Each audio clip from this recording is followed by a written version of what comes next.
I drove 16 hours round trip, covered nearly 1,000 miles in about a 30-hour period of time just to spend a few hours at Justin Rhodes' Homestead with about 99 other people. So, was it worth it?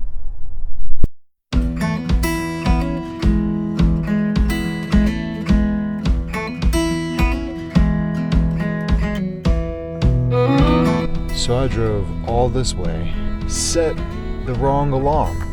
So now instead of getting to this event at 7 a.m., I'll be getting there at about 8:30. Well, can't do anything about it now, so I've just got to get there and enjoy the heck out of myself.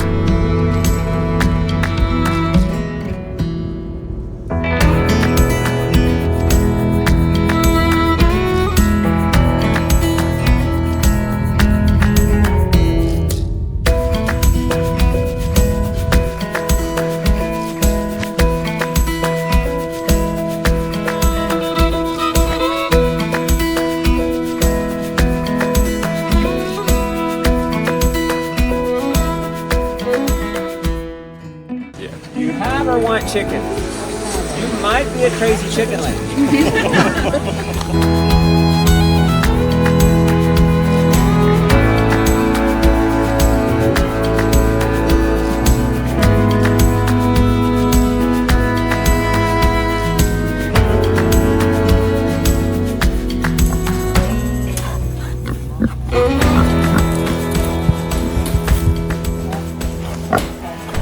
Okay, I've been home from Justin's Homestead tour for a few days now, so I've had some time to digest and really reflect on what it is that I learned there and ask myself, was it actually worth it? I've got 3 takeaways from being there, 3 things that I'm really having to chew on as a result of being there, and then 3 things that I'm doing right now. First, we'll jump right into the 3 benefits of being there, or as my 3-year-old would say, 3. 1, 2, 3. Number 1 was just seeing how he has things laid out. So for instance, you can see in the videos where he has his kitchen garden, the raised beds that are close to his front door, and he's got his chickens right next to that. But you don't really get a sense for just how close the other gardens and the high tunnel are to the house.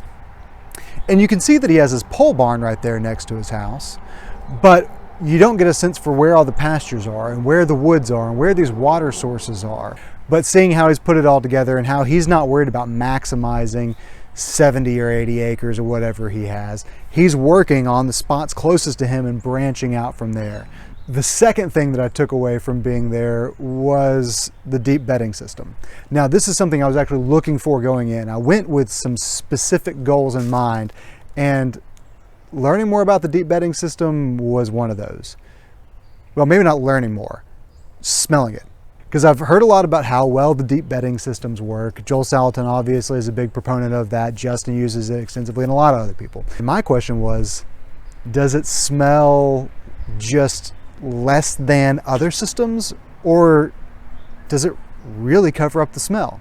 His pigs are in the high tunnel. His pigs are not in a huge space in the high tunnel. He's using deep bedding, and I was right next to it. And guess what? It didn't stink. It just didn't. Then after that, we went over to the pole barn where he keeps his cows. He's got, I can't remember, 4 or 5 cows in there. I was standing right next to it, like up against the railing. His steer was right there. So steer's bottom is, I don't know, 10 feet from my head. And the steer needed to relieve itself.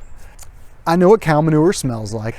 And I was actually really surprised that in the immediate aftermath of that, it really just smelled like hay. Well, the fact that I can be there as an animal is actually relieving itself, and not think that I need to get away from the odor that's coming forth was impressive. The deep bedding system definitely works. When I get to the point where I'm able to do something like that, that's definitely something that I will be incorporating.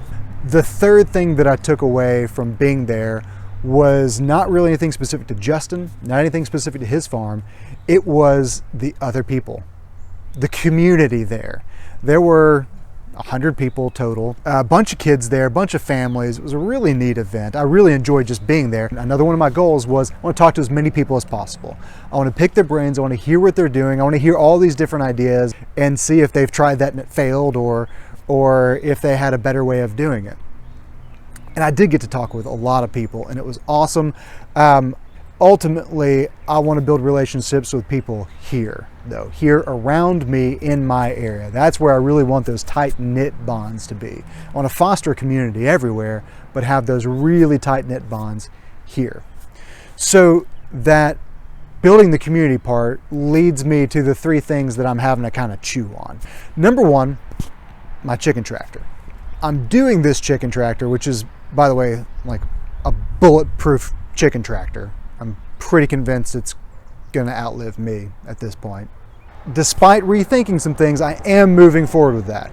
But one of my biggest concerns was that if I were to free range them or even have a coop and run, that the hawks in my area, of which there are many, would become an issue. And so that's why I didn't want to do the Premier One fencing, even if I was doing a movable coop, because I was just afraid the hawks were going to decimate my flock. I talked with other people in other areas of the country that also have hawk problems and use the Premier One fencing and don't have any issues.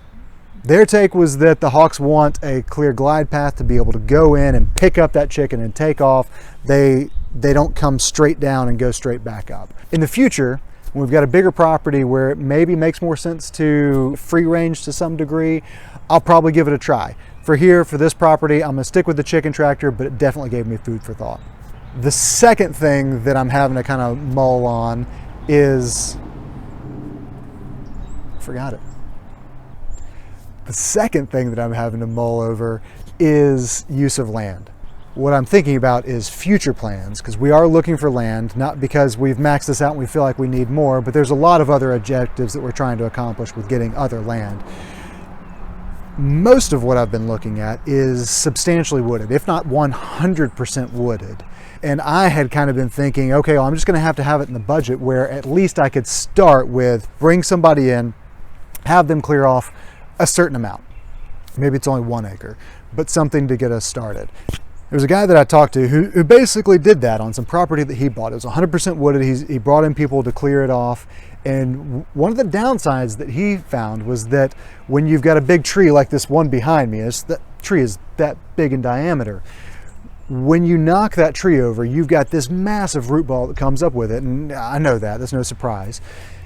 But you got to backfill that if you're going to turn it into pasture. But his point was that in grading things out and backfilling in those spaces, he was probably taking his seed bank and burying it another 4, 5, 6 feet under. So that was a good thing to think about and kind of gives me something to refer to in the future when we do have some land and I am getting to the point where I'm ready to clear it off. The third takeaway, dadgummit, I can't remember the third one either. Yes, the third one was just about what we want to accomplish in the future, or really the order of things. I don't know what the next property will have and what it won't have. Beef was a bigger priority for me than pigs, and I think I'm shifting that some. But that is just to say that being there and seeing what all infrastructure was required and talking to other people and the things that they've got, it made me reflect on maybe what our priorities are and the order of things that we want to implement them. What am I doing right now as a result of being there and talking to these people and seeing all these things? The number one thing I think for me was that everybody who's being honest with themselves and who's putting effort into it at some point feels like an imposter. Most people, if I asked, are you homesteading? Yeah, well, we've got a few chickens and we've got some ducks and we've got a couple of pigs and a cow, but I don't know if we're really homesteaders. That really seems like you're homesteading to me. I think we just all have to push that aside. I think if we're all honest with ourselves, we're probably going to feel that way at some point in time. We probably have something we can share. We probably have something that can add no value and need to stay away from that part of the conversation, just glean from others. And all that is good and right in its place. I heard somebody say recently that imposters don't get the imposter syndrome. I think as long as I'm feeling like an imposter, I'm probably on the right track. I'm probably trying to honestly provide something, and I'm gonna let you decide if it's valuable. What am I doing right now? I'm pushing away the feeling of being an imposter. That leads me to the second thing, I'm just doing it. I'm just gotta do stuff. That's making these videos, that's doing the things here. I've got to fail fast probably fail often, and hopefully fail small.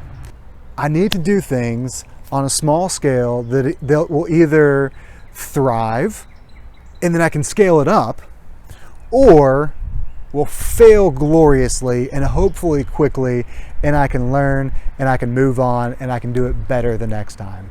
My problem is analysis paralysis. I feel like I have to know all the things and do it the right way the first time to make it worth it, and that's not true. The number 3 thing that I am trying to do right now is build community. I mentioned earlier that it's great to foster that network of people and that broader community, but what is most valuable and what's going to be most meaningful, I think, is those people that are actually near me. So I'm trying to refocus my efforts on people that I know, that I already know. I don't have to go out and build these relationships. I know people who are doing stuff. So my other focus is going to be on fostering those relationships, learning more intentionally, talking more intentionally with those people to try to move myself along, but hopefully can also contribute to their efforts as well. After all, that's part of what a community is, right? It's a give and take. It's a mutually beneficial relationship. And that's what makes it work, and that's what makes it sustainable. Otherwise, you're just a consumer, and that's not what I want to be. I hope this has been helpful for you guys. I hope that you see this as coming from an honest spot of trying to contribute to the conversation. Hopefully we can spur each other on, help each other, and move ourselves in the right direction.